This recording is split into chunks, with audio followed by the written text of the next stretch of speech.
Zdravím vás pri ďalšom videu. V dnešnom videu si ukážeme,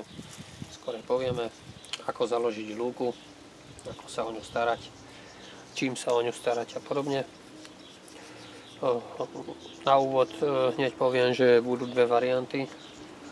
Prvá varianta bude, máme malý pozemok, máme jednoho králika a rozhodli sme sa, že nechceme utrácať toľko peňazí v hobby marketoch, alebo teda vo Zverimexe. Nechceme si kupovať polkilové balenie sena, ale chceme si skúsiť spraviť nejaké svoje seno vlastné. Tak budeme mať plochu, dajme tomu 2x10 metrov. Mám túto na ukážku. A druhý prípad bude, že máme, dajme tomu, 15 árový sad alebo 15 árový pozemok, ktorý sme nejakým spôsobom neriešili, zdedili, bla bla bla. Hej, rastie nám tam napríklad burina, prípadne tam máme nejakú trávu a chceme to dať do takého stavu, aby tam mohlo byť seno pre králiky. Hej. Takto 10 x 2 metre. Ja to mám v podstate ako výbeh spravené a vidíme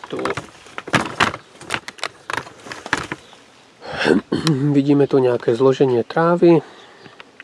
Hej, vidíme tu nejakú ďatelinku. Mám tu, ja keď sa na to takto pozriem, vidím tu nejakú lipnicu, vidím tu divoké obilie, prevažne jačmeň, vidím tu metonoch, reznačku laločnatú a to je na tejto strane. Tam mi rastie v rohu lastovičník a na tejto strane to všetko. Keď sa otočím na túto stranu, tak tu vidím ďatelinu alexandrijskú, tam bola ďatelina lúčna, vidím tu tie isté rastliny, ktoré som už menoval. Potom tu je divoký ovoz, sa volá ovsík, a vidím tu nejaké možno buriny, kostravu. Keď sa pozriem tak od diaľky, to asi nebude vidieť na videu každopádne, lebo teraz je to čerstvo pokosené. Ale čo budeme potrebovať teda, pokiaľ máme takýto pás zeme, záleží, či je zaburinený, či není zaburinený. Pokiaľ není zaburinený, budeme potrebovať nejaký reel. Pokiaľ to teda nemáme zaburinené, budeme potrebovať nejaký reel, ktorým si to prekypríme.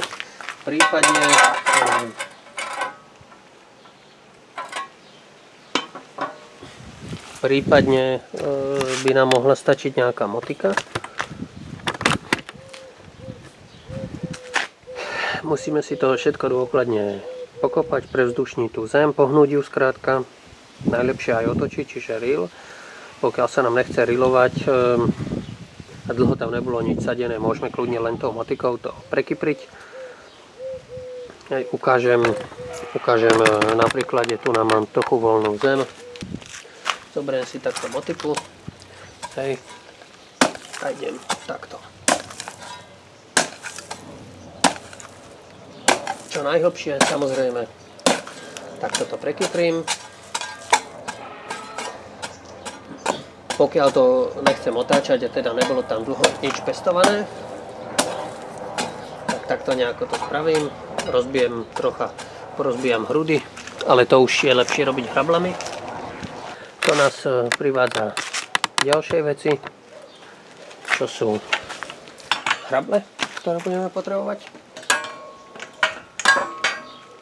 Tak, hrable na rozhrnutie vlastne zemi, hrúd, pokiaľ to budeme rilovať,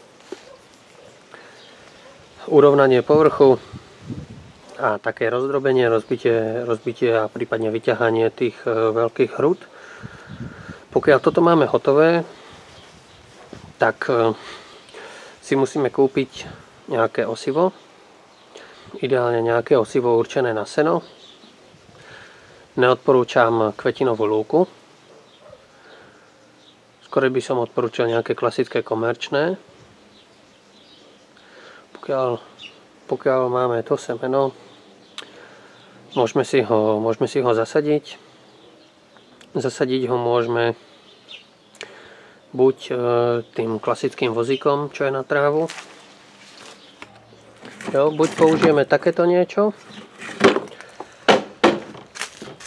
prípadne to môžeme len rozhodiť rukou.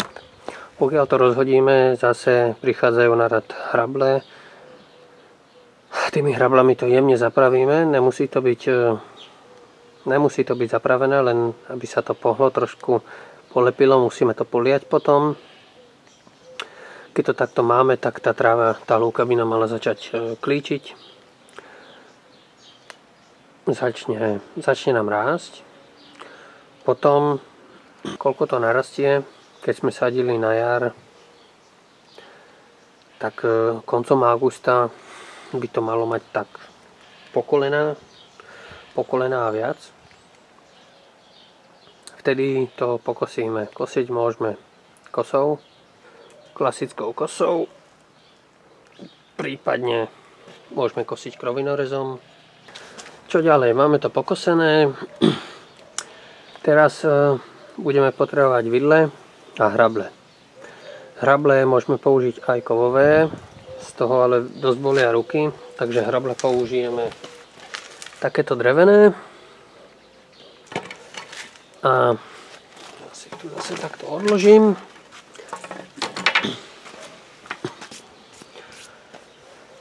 A potom budeme potrebovať teda tie vidle. Vidle znova buď kovové alebo drevené. Je to jedno. Keď to pokosíme, necháme si to 2 dní na slniečku. 3 dní si to necháme na slniečku. Ten deň, čo sme kosili, plus ďalšie 2 dní. Samozrejme zavčasu ráno to pokosíme. Niekedy po obede zoberieme vidly a otočíme to. Keď to otočíme, necháme to do ďalšieho dňa, ďalší deň, niekedy okolo obeda, po obede to znova otočíme, tretí deň znova otočíme a keď to tretí deň otočíme na obed, pred obedom, tak večer si zoberieme hrable a zhrabeme to na kopu. Spravíme z toho také kopky.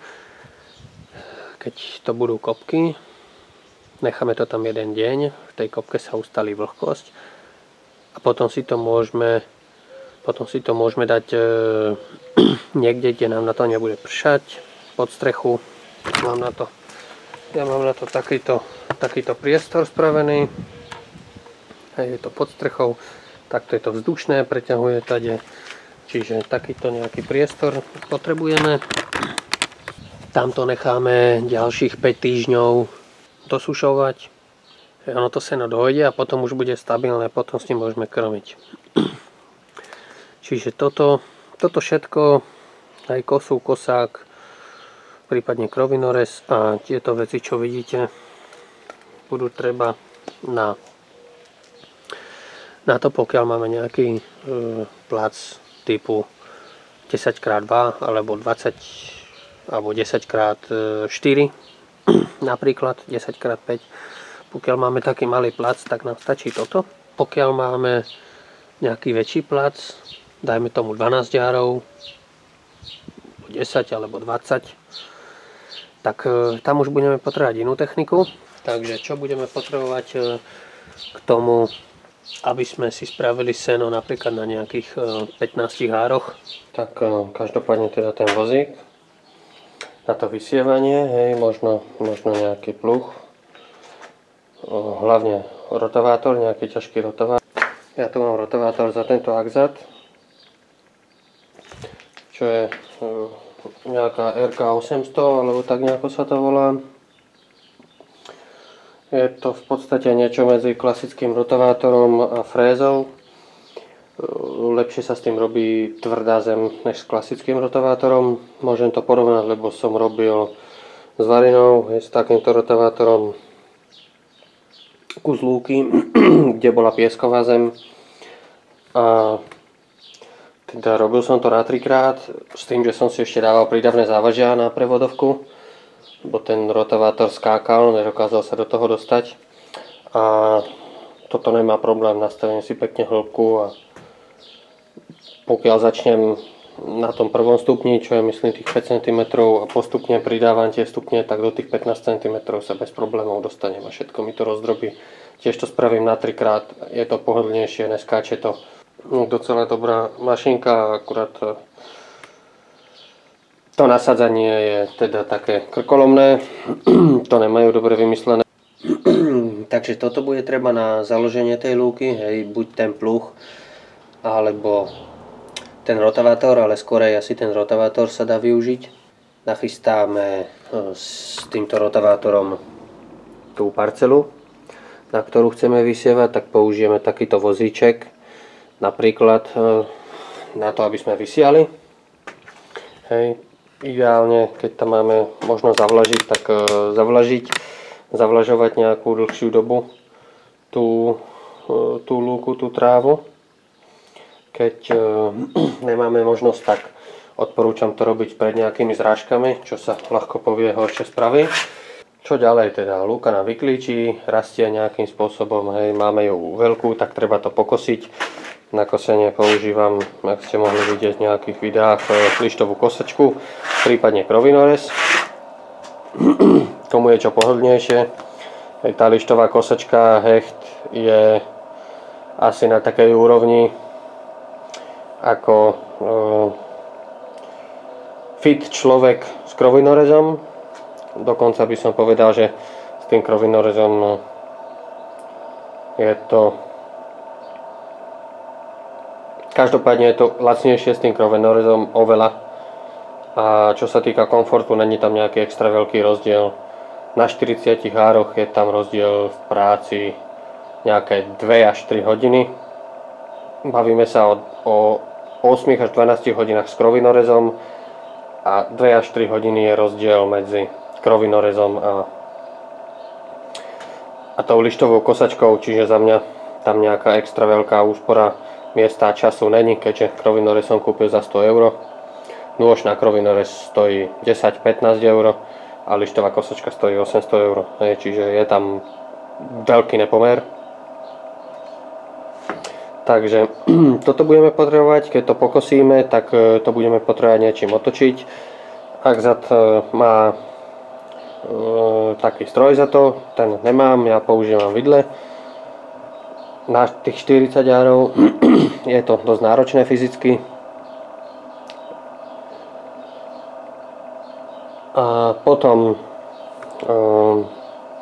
po tom otočení to treba zviesť to znova buď hrable, alebo existuje taký stroj, ktorý ja používam a mám ho prerobený za traktor, volá sa to konská hravačka. Samozrejme budeme potrebovať nejakú vlečku, hej, to sezieme, toto ešte musím vyložiť.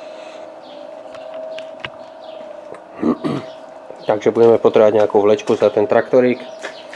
Inak tento traktor je Honda 390 GXV. Extrémne silná mašinka. Prípadne, pokiaľ sme pri tom zvážaní, tak pred tým zvážaním sa to dá ešte pobalíkovať. Ja plánujem spraviť aj nejaké video, ale teraz vôbec nemám čas, nestíham nič, takže tuto mám vyrobený taký stroj, balíkovač. Tuto spredu sú dvere.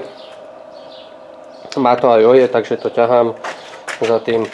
Tuto mám vlastne drážky na prepichovanie. Je to na klasický elektromotor do zásuvky cez skladku Baran. Tlačí to 400 kg, je to dostatočné, robí to v pohode balíky na kolesách, takže hovorím, len tie kolesa ešte musím prerobiť troška. Je to strašne blízko pri sebe a je to extrémne nestabilné, takže to musím rozšíriť. Prichádza na rad ďalších pár vecí, napríklad takýto prepichovač, alebo nazvime to vertikulátor. Potom tu máme napríklad takéto niečo, volá sa to lúčne brány. Je to originál na lúku, je to myslím, že nejaká 6 drát. Je pružinová brána. Potom tu mám takúto vec. A